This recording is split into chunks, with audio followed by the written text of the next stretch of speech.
どんどん鍛冶屋さんっていうのはいなくなってるんで、林業刃物も機械化して刃物を使うっていうことがあんまりなくなってきたんで、なくなると困るよっていう、そういう人の役に立てる仕事がしたいなっていう。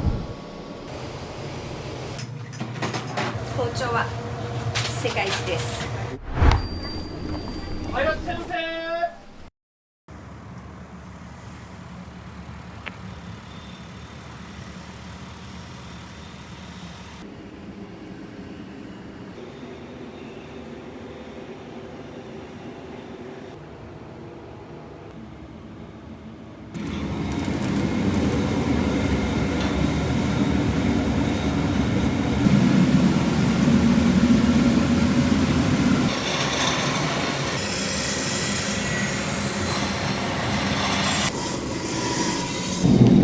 ここで包丁を作ってます。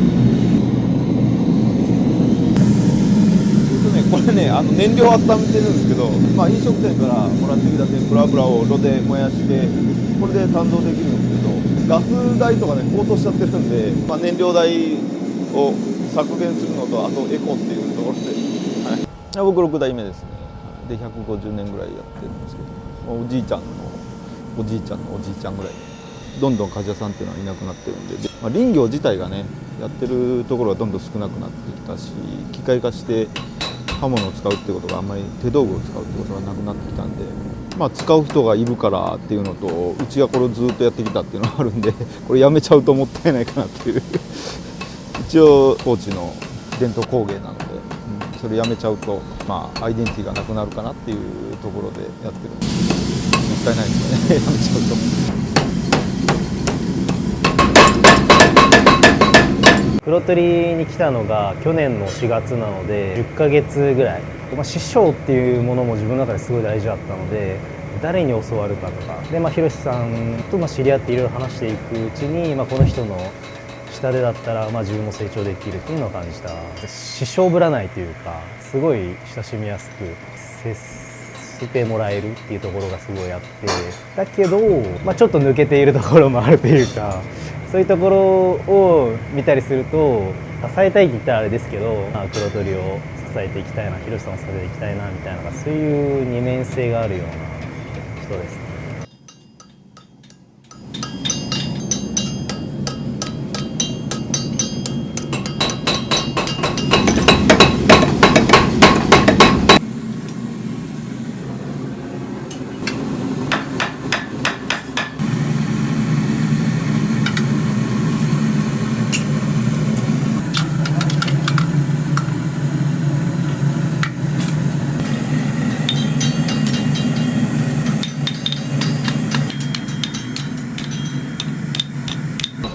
天ぷら油ですけど全然燃える。でも炭節って言ってもう1200度ぐらいまで全然上がるんで、鉄をこうひっつけることもでき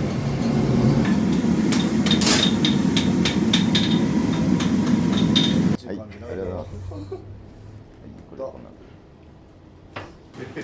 ありがとう。結局農業をやってる人も多いし、この辺だとで林業やってる人もいるし、で狩猟とかね、いろいろ生活の中で必要な仕事で使うとかね、やっぱりあると思うんで、そういうのをメンテナンスしたりとかしてるとやっぱり困る人がねやっぱり出てくるんで、そういう人の役に立てる仕事がしたいなっていう。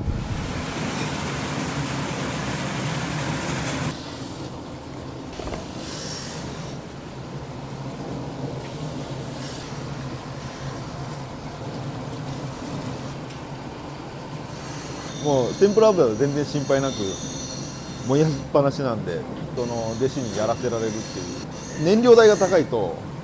やらせられないじゃないですか弟子に入って4人ぐらい来てるんですけど、親父もそうだと思うんですけど、鍛冶屋さんってずっと修行っていうねところがあるんで、僕もなんか別に修行してる感じなんで、僕も一緒にこう成長させてもらってるっていう。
土佐打ち刃物っていうとこの鋼なんで、まあ鋼のやり方なんですけど、泥塗りして焼き入れするっていう。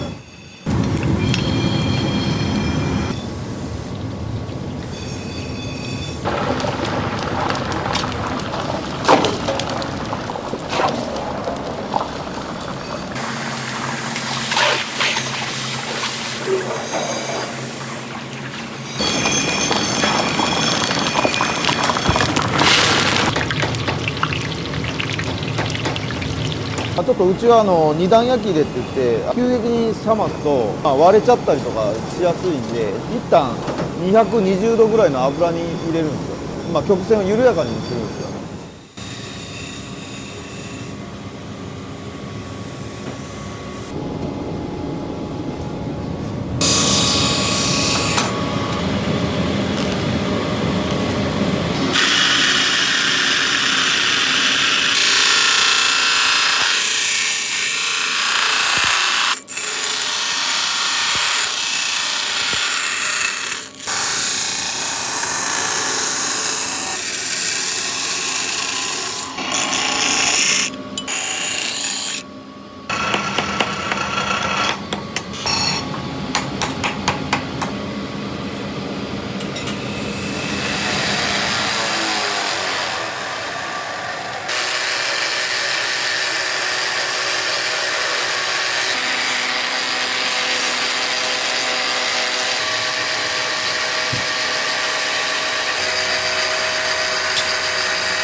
これは線の焼き入れですね。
完成です。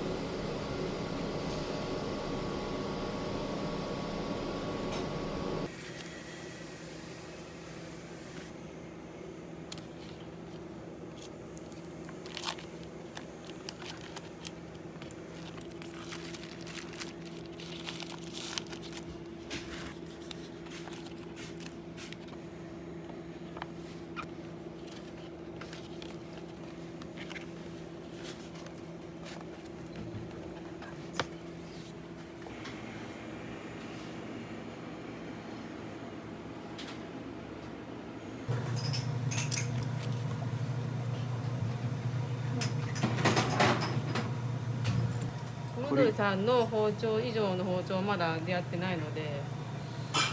今すごく使いやすいと思います。特別にね作ってもらって、これとすごいです。本当にすごいよく切れる。なんかストレスじゃないというか、料理の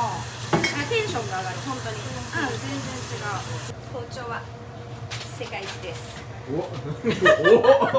みんな使ってね。